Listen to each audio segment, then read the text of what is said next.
দেখতে অনেকটা ইলিশের মতো হলেও সামুদ্রিক এই মাছটির নাম সার্ডিন।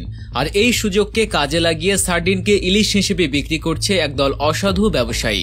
ফলে উচ্চ মূল্যের ইলিশ কিনে অনেকে কপটতার শিকার হচ্ছেন। তবে জাদুকরি কিছু কৌশলের মাধ্যমে খুব সহজেই আসল ইলিশকে চিনতে পারা যায়।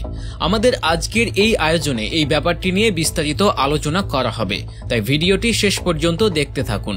সার্ডিন মাছ জেলেদের কাছে চন্দনা, জাতকি, টাকিয়া, চৈতনা, পানসা, খায়রা ও সাগর চাপিলা নামেই পরিচিত। কিন্তু শহরে এনে অসাধু ব্যবসায়ীরা সার্ডিন বা চন্দনা মাছকে ইলিশ মাছ বলে বিক্রি করে, কারণ ইলিশের তুলনায় সার্ডিনের দাম অনেক কম। চলুন তবে ইলিশ এবং সার্ডিন মাছের পার্থক্যগুলো জেনে নেওয়া যাক। সার্ডিনের দেহ পার্শ্বীয়ভাবে পুরো এবং পিঠের দিকে চেয়ে পেটের দিকে অপেক্ষাকৃত উত্তল ও চ্যাপ্টা। অন্যদিকে ইলিশের দেহ পার্শ্বীয়ভাবে পুরো পিঠের ও পেটের দিকে প্রায় সমতলভাবে উত্তল। আবার সার্ডিন বা চন্দনা ইলিশের দেহের দৈর্ঘ্য 7 সেন্টিমিটার থেকে 20 সেন্টিমিটার পর্যন্ত হয়ে থাকে, তবে ইলিশের ক্ষেত্রে এটি বেশ বড়, সাধারণত তা 75 সেন্টিমিটার পর্যন্ত হয়ে থাকে। সার্ডিন মাছের মাথার আকৃতি ছোট এবং অগ্রভাগ ভোঁতা। ইলিশ মাছের আকৃতি লম্বাটে এবং অগ্রভাগ সূচালক। আবার সার্ডিনের পৃষ্ঠে ও পাখনার অগ্রভাগে এবং তুচ্ছ পাখনার কিনারা ঘোলাটে।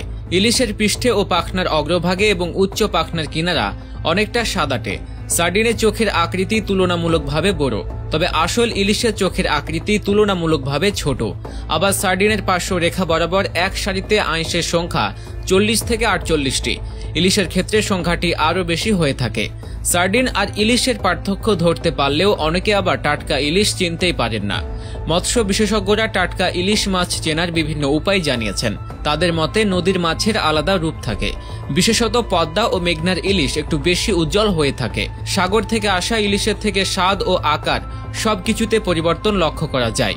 সেই হিসেবে নদীর ইলিশ সমুদ্রের ইলিশের চেয়ে চকচকে বেশি হয়, সেই সাথে এদের গায়ের রং অধিক রূপালী হবে।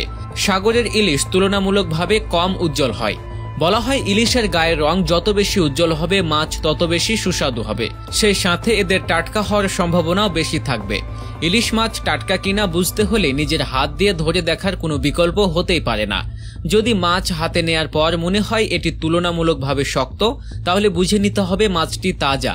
আর যদি দেখা যায় মাছটি ধরে দেখার সাথে সাথে এর মাথা বা লেজের দিক বেঁকে গেছে, তাহলে বুঝে নিতে হবে মাছটি পুরনো।